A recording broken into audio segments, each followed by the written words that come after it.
The bridge of the Earth defense ship Valiant hummed with tension as Commander Jake Morrison stood before the main viewscreen.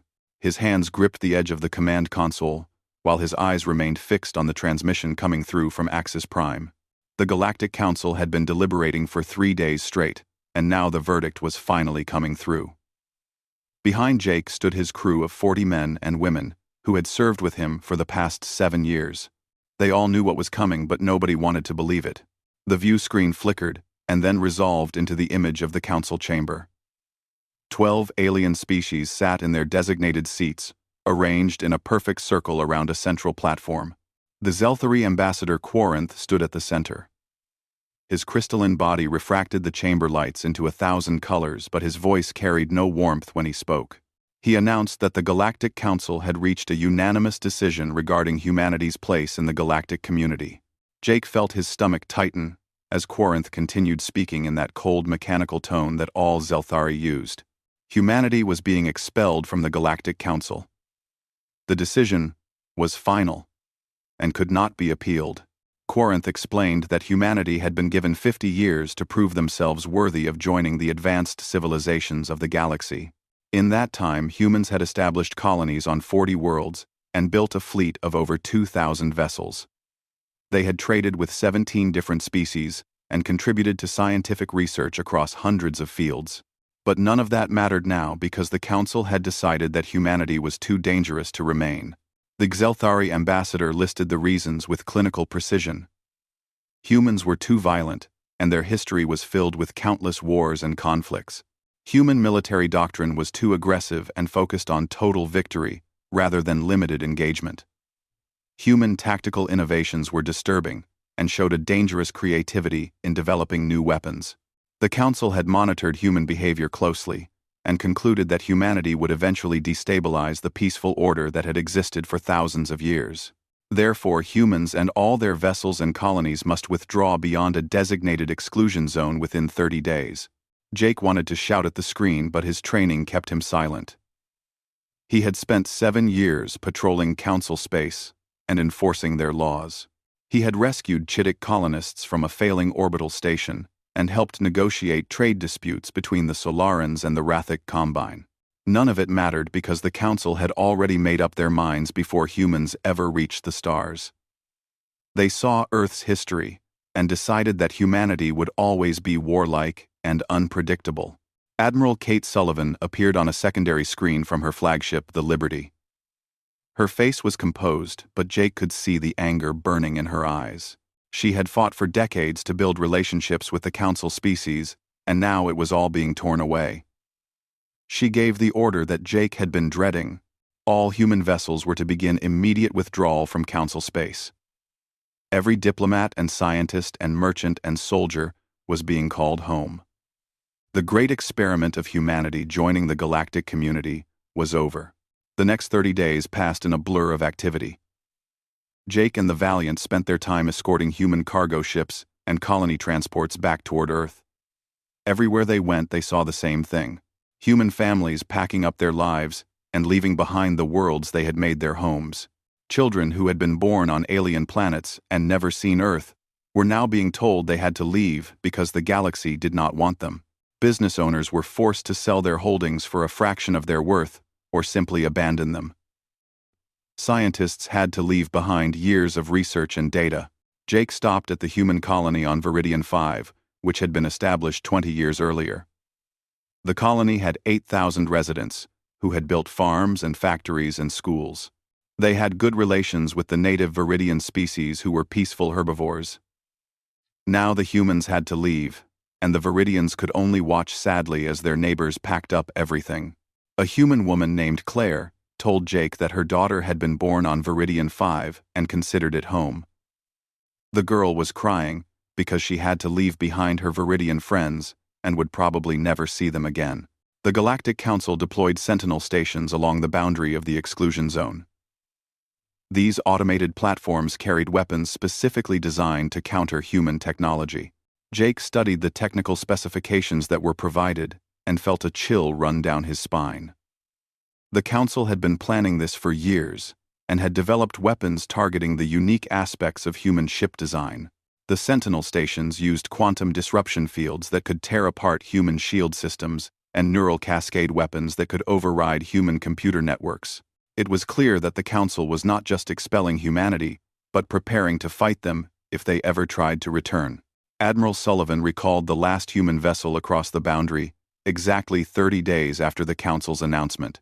Jake stood on the bridge of the Valiant as they crossed the invisible line that now separated humanity from the rest of the galaxy. Behind them, the Sentinel stations powered up and began their eternal watch. The message was clear and brutal. Humanity was quarantined and isolated and forgotten. The galaxy had decided that humans were too dangerous to exist alongside other species. Jake looked at his crew and saw the same mixture of emotions on every face. There was anger at the injustice of being judged for crimes they had never committed. There was sadness at leaving behind friends and colleagues from other species. There was fear about what would happen to humanity now that they were cut off from galactic trade and knowledge. But underneath all of that, Jake saw something else. He saw determination and defiance. The galaxy had rejected humanity, but that did not mean humanity would simply fade away. Admiral Sullivan broadcast a message to the entire fleet as they regrouped near Earth. She told them that the Council had made a grave mistake.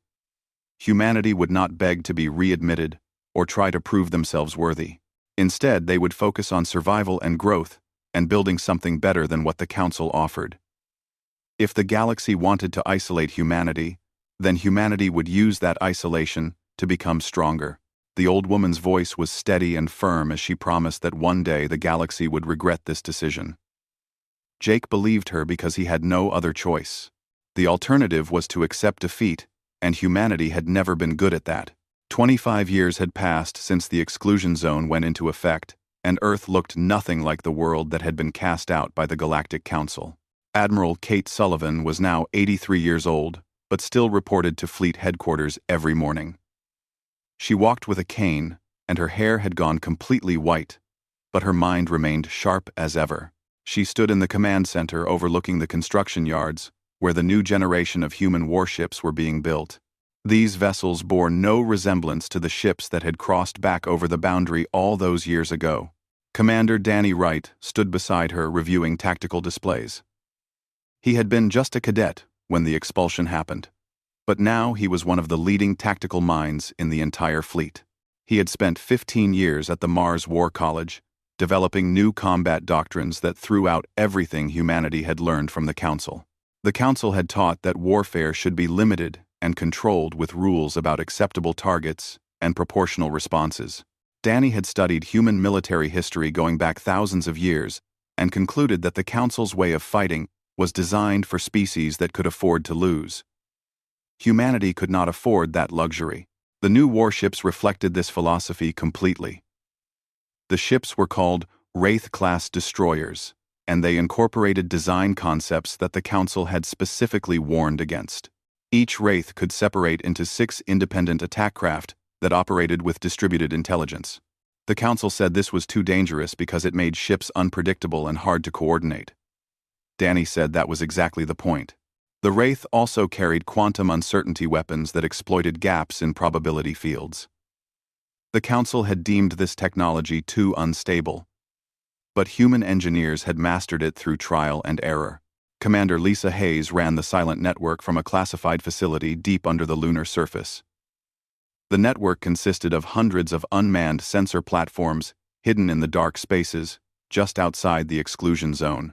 These stations were coated with stealth materials and operated on minimal power, making them nearly impossible to detect. They watched and listened to everything happening in Council space. Lisa had access to more intelligence about galactic affairs than most Council ambassadors. She knew about the trade disputes between the Xelthari and the Chittick. She knew about the Solaran expansion into the Outer Rim. She knew that the Council barely thought about humanity anymore. That knowledge was both liberating and sobering. The galaxy had moved on, and humanity was ancient history to most species. Young Xelthari, who had crystallized in the past 2 decades, had never even heard of humans.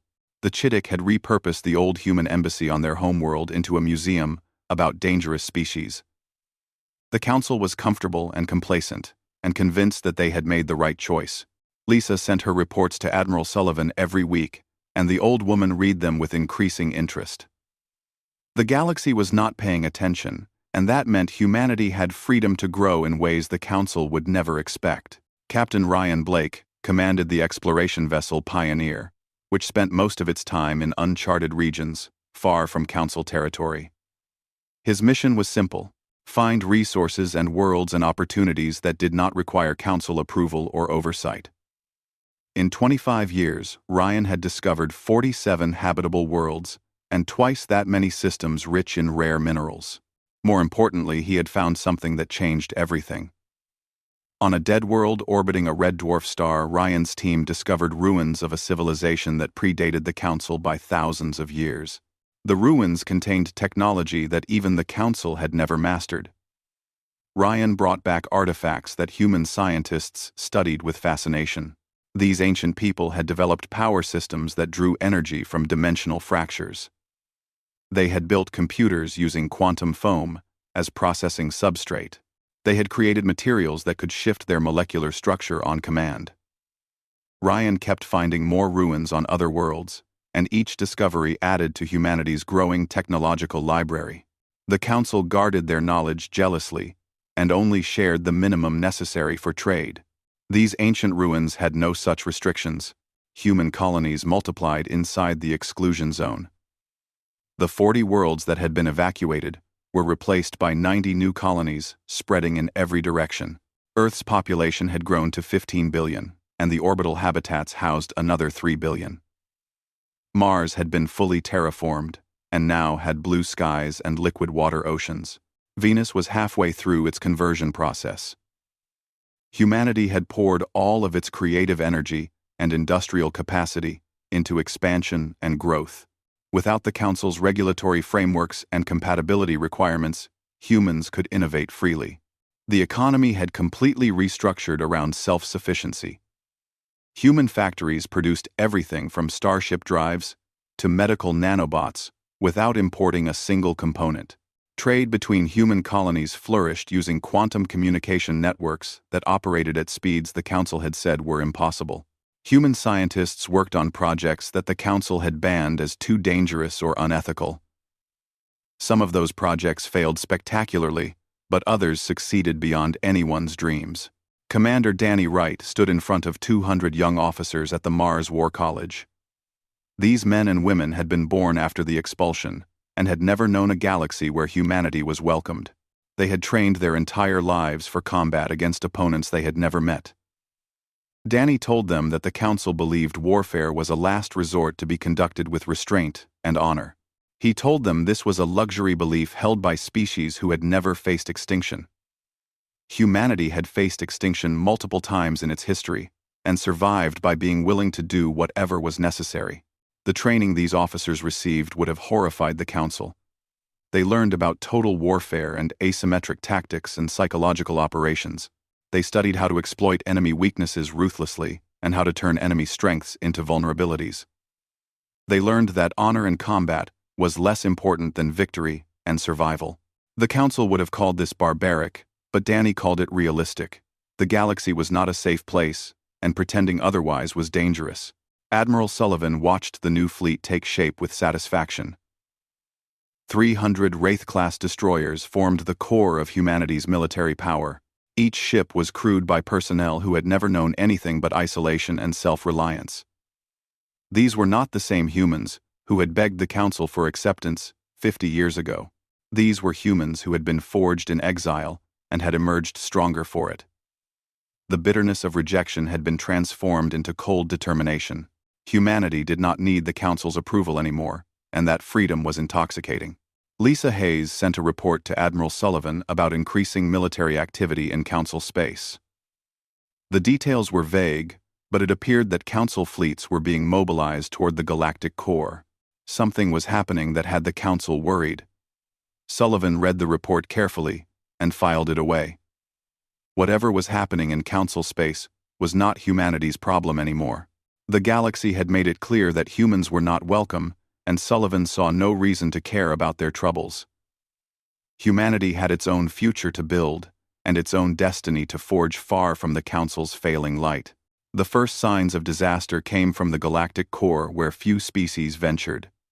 Captain Nicole Grant was monitoring the silent network station designated Echo 7 when the automated sensors detected something unusual. A massive energy surge was emanating from a region of space that had been quiet for thousands of years. Nicole was 32 years old and had spent her entire adult life manning these hidden observation posts. She had seen countless normal phenomena, but this was different. The energy readings were off the scale and getting stronger by the hour. 3 days later, the Zelthari colony on Threshold Prime went silent. The colony had 6 million inhabitants and a powerful defensive fleet of 200 warships. Lisa Hayes tried every communication channel but received no response. The silent network sensors showed that something had emerged from the core and was moving through Zelthari space at incredible speed. Nicole watched the data feeds with growing alarm as the sensors detected thousands of organic signatures moving in perfect coordination. These were not ships in the traditional sense but living creatures the size of buildings that could survive in hard vacuum. The Galactic Council finally acknowledged the threat when 12 more systems went dark in the span of 2 weeks. They called the invaders the Devourers because that was exactly what they did.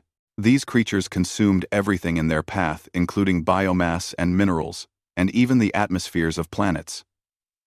They were a hive mind species that operated with single-minded purpose. The Council mobilized their defensive fleets with confidence born from centuries of peace. They had never lost a major conflict, and their technology was supposed to be superior to anything in the galaxy. Admiral Chris Bennett commanded the United Fleet from Earth and watched the intelligence reports with fascination. Chris was 55 years old and had spent the last 20 years preparing for threats that might never come. Now, a real threat had emerged, and it was attacking the Council that had expelled humanity. Part of him felt satisfaction at seeing the Council struggle, but a larger part recognized the danger. If the Devourers consumed Council space, they would eventually reach the exclusion zone. Humanity would have to fight them eventually, and it would be better to gather intelligence now. The first major battle occurred at the Chittick frontier world of Mandro Station. The Chittick were arthropod warriors who prided themselves on martial prowess. They had 400 warships defending the system and were confident of victory. Nicole watched through the silent network sensors as the battle unfolded. The Chittick fleet arranged itself in traditional formation with heavy cruisers at the center and screening destroyers on the flanks. They opened fire at maximum range with plasma cannons and quantum torpedoes. The Devourers absorbed the damage and kept coming. What happened next shocked everyone monitoring the battle. The Devourer swarm simply overwhelmed the Chittick fleet through sheer numbers. For every Devourer ship destroyed, 3 more took its place. The organic vessels could repair damage in real time by consuming debris from destroyed ships. When Chittick vessels tried to retreat, the Devourers pursued relentlessly. Within 6 hours, the entire Chittick fleet was destroyed, and Mandro Station was being consumed. 4 billion Chittick civilians died as the planet's atmosphere was stripped away and processed into more Devourer biomass. The Council convened emergency sessions as panic spread through their territory. The Zelthari lost 60% of their fleet in the first month of fighting. Their crystalline ships were designed for precision combat at long range, but the Devourers forced close-quarters battles where numbers mattered more than sophistication. The Solarens retreated to their oceanic homeworld and deployed their underwater cities as final strongholds. The Devourers simply drained the oceans and consumed the cities, along with everything else. 10 trillion gallons of water were processed into biological material within 72 hours. Commander Danny Wright analyzed every battle from his office on Mars. He had access to detailed sensor logs through the silent network and spent countless hours studying Devourer tactics. What he saw confirmed his worst suspicions about Council military doctrine. The Council fought to minimize casualties and preserve infrastructure. They tried to conduct surgical strikes against high-value targets. They followed rules about engagement distances and acceptable weapons. The Devourers exploited every single one of these restraints without mercy. The Council's greatest weakness was their belief that all conflicts could be resolved through negotiation and limited force. They had spent thousands of years fighting small border disputes between rational actors who wanted to survive. The Devourers were not rational actors and did not want to survive. They wanted to consume and reproduce and expand. Every ship the Council tried to save became another resource for the swarm. Every world they defended conventionally was eventually overwhelmed and stripped clean. The Council was losing because they were fighting the wrong kind of war. Captain Ryan Blake returned from a deep exploration mission to find humanity on high alert. The Devourer advance had accelerated and was now moving toward the core worlds where the Council's most populated systems were located. 40 systems had been consumed in 6 months, and the pace was increasing. The Council fleets were being systematically destroyed, and there were no reinforcements available. Ryan reviewed the intelligence reports and came to the same conclusion as Danny Wright. The Council was going to lose unless something changed dramatically. Admiral Bennett called a meeting of the senior command staff at Earth headquarters. Jake Morrison was there, along with Danny Wright and Lisa Hayes, and Nicole Grant and Ryan Blake. They represented the best tactical minds humanity had developed during the years of isolation. Bennett laid out the situation with brutal honesty. The Council was facing extinction within a year, at the current rate of loss. The Devourers showed no signs of slowing down. Eventually, they would consume all of Council space and then turn toward the exclusion zone. Humanity would face them alone, without any allies or support. The question was simple but difficult. Should humanity intervene to help the Council that had expelled them 25 years ago? Jake Morrison argued against intervention. The Council had made their choice and should face the consequences. Why should humans die to save species that considered humanity too dangerous to exist near? Danny Wright reluctantly agreed that intervention carried enormous risks for uncertain benefits. But Lisa Hayes presented a different perspective. The Devourers would not stop at Council space. Humanity would fight them eventually, so why not fight them now, while the Council could still provide some assistance? Nicole Grant pointed out another factor. There were billions of innocent civilians in Council space who had nothing to do with the decision to expel humanity. Children and farmers and teachers and artists who would be consumed by the swarm through no fault of their own. Humanity had been judged collectively for the sins of their ancestors. Would they now judge entire species collectively for the decisions of their governments? Ryan Blake said it plainly. Humanity could be better than the Council. They could show mercy and compassion even when it was not deserved. That was what separated civilization from barbarism.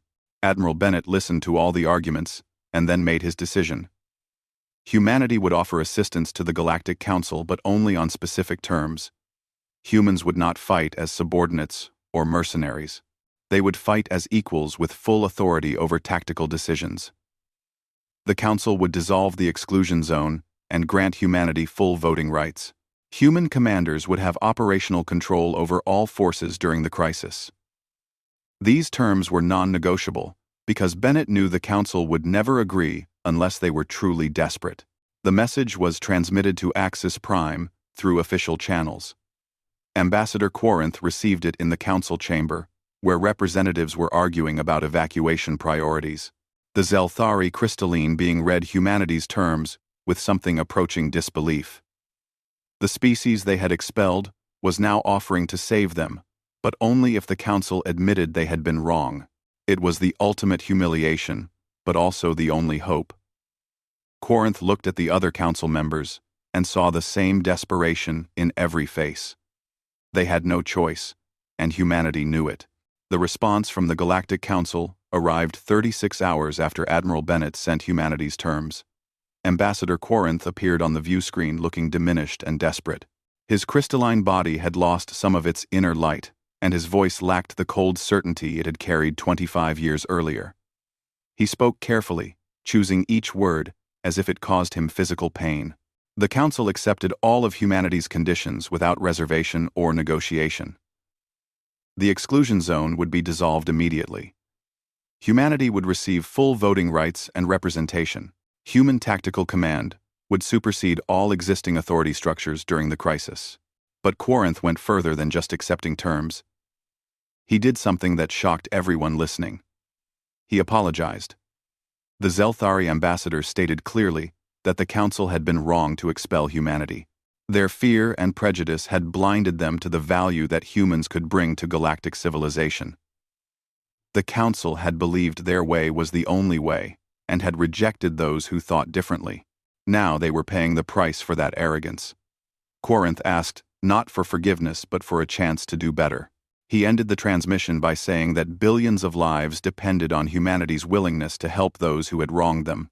President Helen Carter convened the World Council within hours of receiving the message.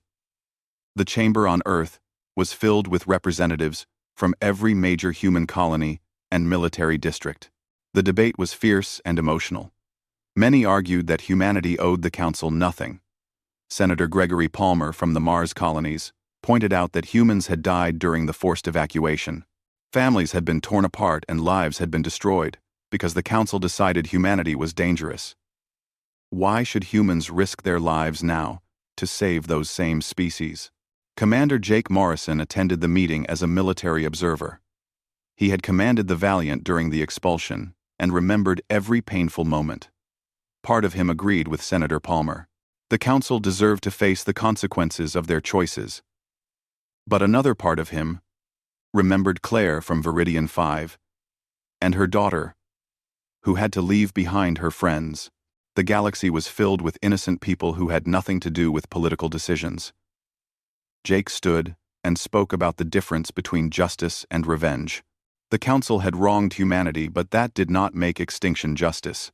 Commander Danny Wright presented the tactical analysis that changed many minds. He displayed projections showing the Devourer advance over the next 12 months. At the current rate, they would consume all of Council space and continue expanding. The swarm would reach human territory within 18 months. Humanity could wait and fight alone or intervene now with whatever support the Council could still provide. From a purely strategic standpoint, intervention made sense. It was better to fight the Devourers in Council space than in human colonies. But there was another factor that Danny emphasized. Human military doctrine had been developed in isolation and never tested against a real peer opponent. The Devourers were unlike anything humanity had faced. They adapted to weapons in real time and learned from every engagement. Fighting them would teach humanity valuable lessons about their own capabilities and weaknesses.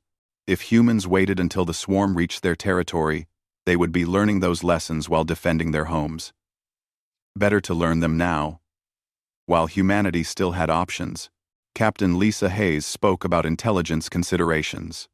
The silent network had provided humanity with information about Council affairs, but there were limits to what unmanned sensors could detect. Direct engagement with the Devourers would provide data that could not be gathered any other way. Understanding how the swarm operated and how they adapted would be crucial for long-term survival. This was an opportunity to study the enemy while working alongside species who had been fighting them for months. That knowledge would be invaluable, regardless of whether the Council survived. President Carter listened to all the arguments and then called for a vote. The decision could not be made by her alone because it would affect every human in the galaxy. The representatives voted using secure quantum channels connected to their respective populations. It took 6 hours to count all the votes, but the result was clear. Humanity would intervene to stop the Devourers.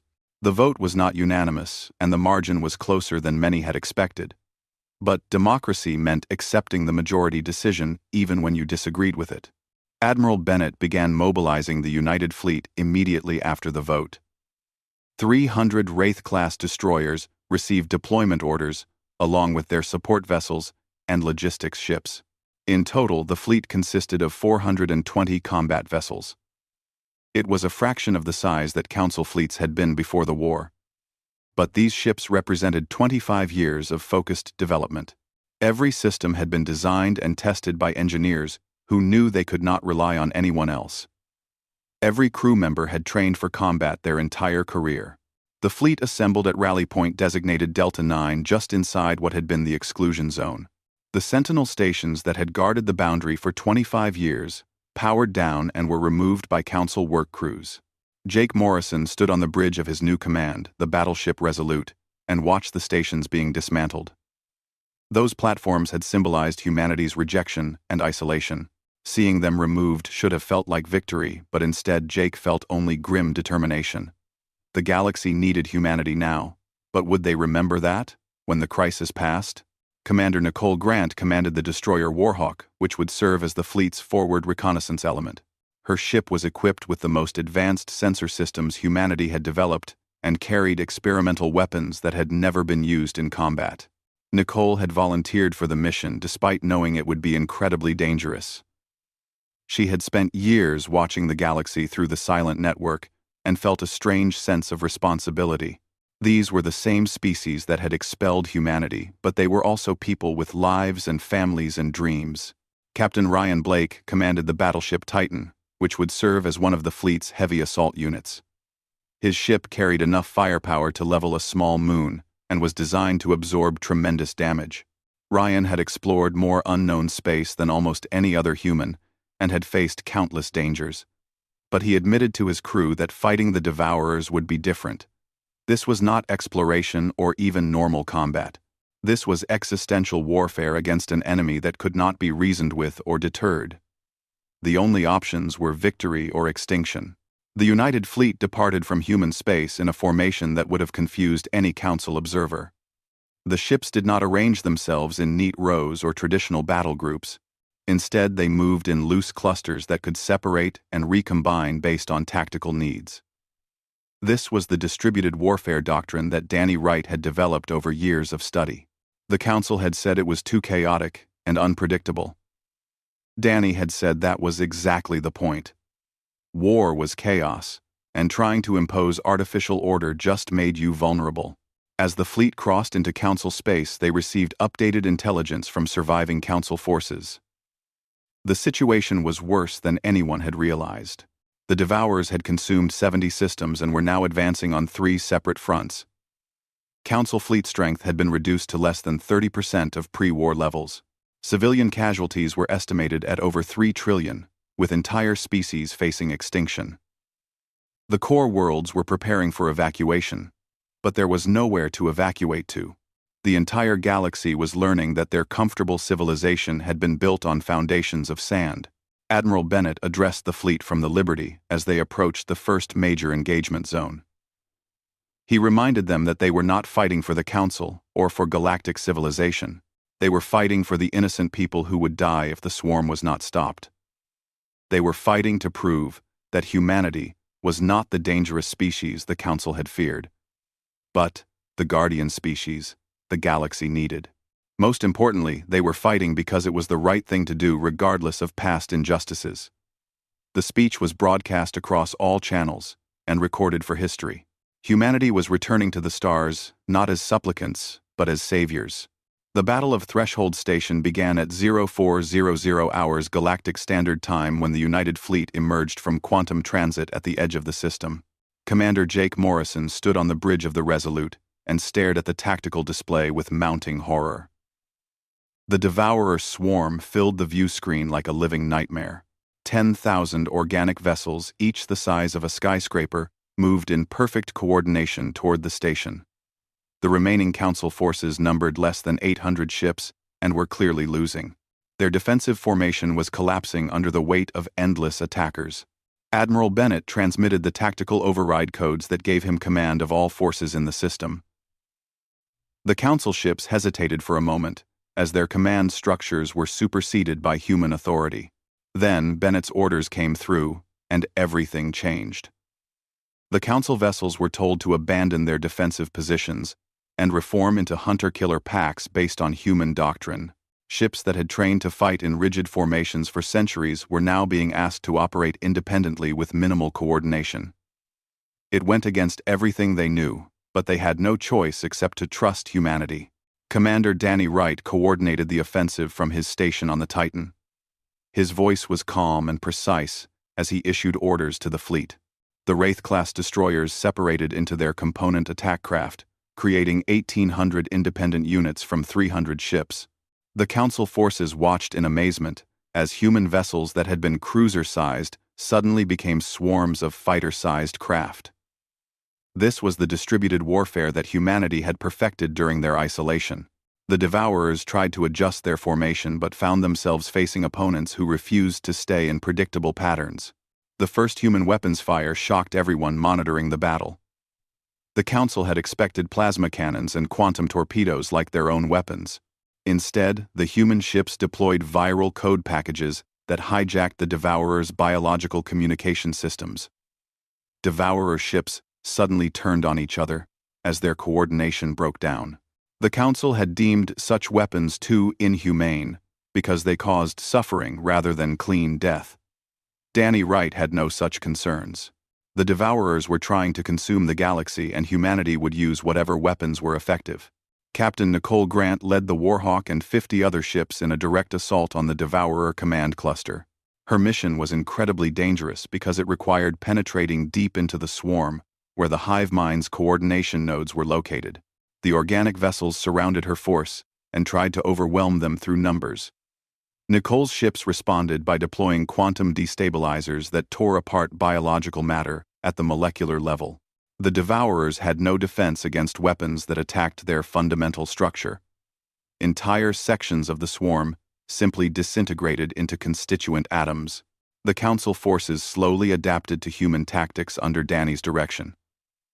The Xelthari ships learned to target damaged Devourer vessels to prevent them from regenerating. The Chittic warriors embraced the aggressive pursuit tactics that humans preferred. The Solarans used their aquatic expertise to predict fluid dynamics in the swarm movements. Working together under human command, the combined fleet began pushing the Devourers back. It was the first time in 6 months that Council forces had gained ground against the swarm.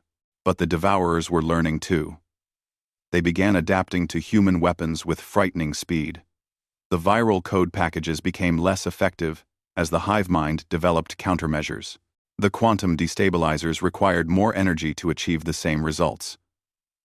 Nicole watched her tactical displays and realized the swarm was studying human tactics in real time. Every weapon humanity used was being analyzed and countered. This was going to be a race between human innovation and Devourer adaptation. Whoever learned faster would determine the outcome. Commander Danny Wright made a critical decision. He ordered all human ships to begin rotating their weapon types every 30 seconds. Ships would fire plasma cannons, then switch to kinetic projectiles, then deploy energy weapons, then use exotic particle beams. The constant variation prevented the Devourers from developing consistent countermeasures. It was tactically inefficient because ships never optimized for a single weapon system, but it kept the swarm off balance. The Council forces struggled to match this approach because their ships were specialized for specific weapon types. Human vessels had been designed from the start for flexibility over specialization. Nicole's strike force reached the Devourer command cluster after 3 hours of brutal fighting. She had lost 14 ships, and the Warhawk had taken damage to its port quarter. But they had reached their target. The command cluster consisted of massive organic structures that coordinated swarm behavior across light years. These were the nodes that kept millions of Devourer vessels operating as a single entity. Nicole armed the weapon that humanity had built specifically for this moment. The Cascade device was based on technology found in the ancient ruins that Ryan Blake had discovered. The device detonated and sent a wave of destabilizing energy through the Devourer biological communication network. The effect was instantaneous and catastrophic. Millions of organic vessels suddenly lost their connection to the hive mind. They became individual organisms without coordination or purpose. The swarm that had been advancing with perfect unity dissolved into chaos. Individual Devourer ships began attacking each other or simply drifting without direction. The hive mind's strength had always been its unity. Nicole had just shattered that unity completely. Admiral Bennett seized the opportunity. He ordered the entire fleet to advance and destroy the disconnected Devourer vessels before the hive mind could re-establish control. The next 6 hours saw some of the most brutal fighting in galactic history. Human and Council ships moved through the disabled swarm, methodically destroying everything they encountered. The Devourers had no tactical doctrine for operating as individuals, because they had never needed one. They were helpless against coordinated opposition. Captain Ryan Blake commanded the Titan as it led the assault on the largest concentration of disabled Devourer ships. His vessel's heavy weapons reduced organic vessels to debris with ruthless efficiency. Ryan felt no satisfaction in the slaughter, because these creatures were just trying to survive like any other species, but they had chosen survival through consumption of other species, and that could not be tolerated. Sometimes compassion meant making hard choices to protect the innocent. The galaxy would never be completely safe, but humanity could make it safer than it had been. The Battle of Threshold Station ended after 14 hours of continuous combat. The Devourer swarm had been destroyed with over 90% casualties. The remaining organic vessels fled back toward the galactic core and showed no signs of regrouping. The Council forces had taken heavy losses, but had survived. More importantly, they had won their first major victory against the swarm. Human casualties were relatively light, with only 63 ships destroyed out of 420. The distributed warfare doctrine had proven its value by making human vessels harder to target and destroy. The following week saw the combined human and Council fleet pursue the retreating Devourers across multiple systems. Danny Wright refined human tactics with each engagement while incorporating lessons from Council forces. The Devourers continued adapting, but could not match the pace of innovation that humanity brought to every battle. Each time, the swarm developed a counter to one weapon. Humanity deployed 3 new approaches. The flexibility that came from 25 years of isolated development proved decisive. Ambassador Corinth visited the Liberty personally to thank Admiral Bennett for humanity's intervention. The Zeltharai crystalline being admitted that the Council had underestimated humanity in every possible way. They had feared human aggression but failed to recognize that aggression channeled properly was essential for survival. The Council had built their civilization on peace and cooperation, which were admirable goals, but they had forgotten that peace must sometimes be defended with violence. The final campaign against the Devourers took 3 months of sustained operations. The combined fleet pushed the swarm back to the galactic core where they had first emerged. Human scientists discovered that the Devourers had been dormant for thousands of years and had awakened due to natural stellar phenomena. They were not evil or malicious. They were just hungry and had consumed everything in their path to satisfy that hunger. Understanding this did not change the necessity of stopping them, but it provided context. The Devourers were sealed in the core region, using spatial barriers that would contain them for centuries. 6 months after the Battle of Threshold Station, the Galactic Council convened on Axis Prime to formally welcome humanity back. Admiral Bennett stood before the Council chamber where Jake Morrison had once watched the expulsion verdict. This time, the tone was completely different. The Council representatives rose as Bennett entered and offered the traditional signs of respect. Corinth announced that humanity was granted a permanent seat on the Council, with full voting rights. More than that, the Council requested that human officers help rebuild and train galactic defense forces using human tactical doctrine. Commander Danny Wright became the first human commandant of the Joint Tactical Academy established on Mars. Officers from every Council species came to learn human approaches to warfare and strategy. Danny taught them that effectiveness mattered more than honor in combat. He taught them that survival sometimes required doing things that felt wrong. He taught them that the galaxy was not a safe place, and pretending otherwise was the most dangerous belief anyone could hold. The students struggled with these concepts, but eventually understood. The old ways had nearly led to extinction. Captain Nicole Grant received the Council's highest military decoration for her role in destroying the Devourer command cluster. She accepted it gracefully, but insisted that every member of her strike force deserved equal recognition. 43 men and women had died getting her to that target. Their sacrifice had saved trillions of lives across the galaxy. Nicole used her new fame to advocate for better memorial practices. The Council had always downplayed military casualties because acknowledging them felt too violent. Nicole said that honoring sacrifice was how you ensured people remembered its cost. Captain Ryan Blake returned to exploration duties, but now led mixed human and council crews. His mission was to map the ancient ruins scattered across the galaxy and recover lost technology. The council had ignored these sites for centuries because they feared what might be found. Humanity had no such fear because they understood that knowledge was neutral. What mattered was how you used it. Ryan's expeditions uncovered dozens of ancient technologies that benefited the entire galactic community. The ruins became bridges between humanity and other species. Jake Morrison retired from active duty and accepted a position as Earth's ambassador to the Council.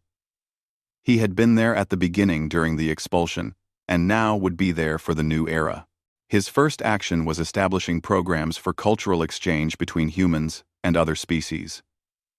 The galaxy had rejected humanity because they did not understand them. Jake was determined to ensure that never happened again.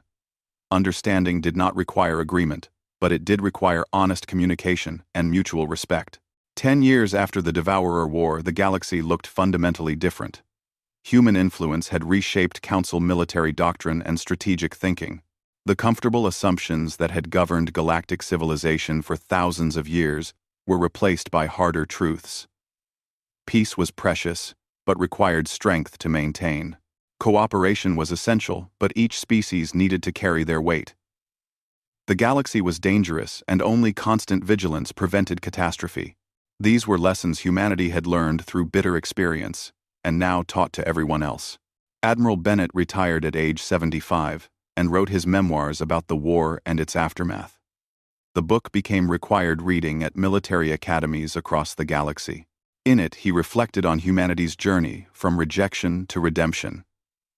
He wrote that being expelled had been the best thing that ever happened to humanity because it forced them to become self-reliant. The isolation had been painful, but it had also been liberating. Humanity had discovered who they really were when they stopped trying to be what others wanted. That authenticity was what made them valuable when crisis came. The final chapter addressed whether the galaxy had made the right choice in expelling humanity originally. Bennett's answer was nuanced. The Council had been wrong in their reasoning and methods, but the outcome had shaped humanity in ways that proved beneficial. If humans had remained integrated with the Council, they would have adopted Council values and approaches. They would have lost the edge that made them effective when the Devourers came. Sometimes, the wrong path led to the right destination. The question was not whether to forgive the Council, but whether to learn from the experience. Humanity's place in the galaxy was secure now, but not because they were accepted or liked. They were respected because they had proven their value when it mattered most. The galaxy knew that if another existential threat emerged, humanity would be the first species to respond. Not because humans were violent or aggressive, but because they understood that some threats could only be stopped through overwhelming force. The galaxy had banished humanity for being too dangerous. They discovered too late that danger was exactly what they needed. Now humanity stood guard over the civilizations that had rejected them, not out of obligation or revenge, but because it was simply the right thing to do.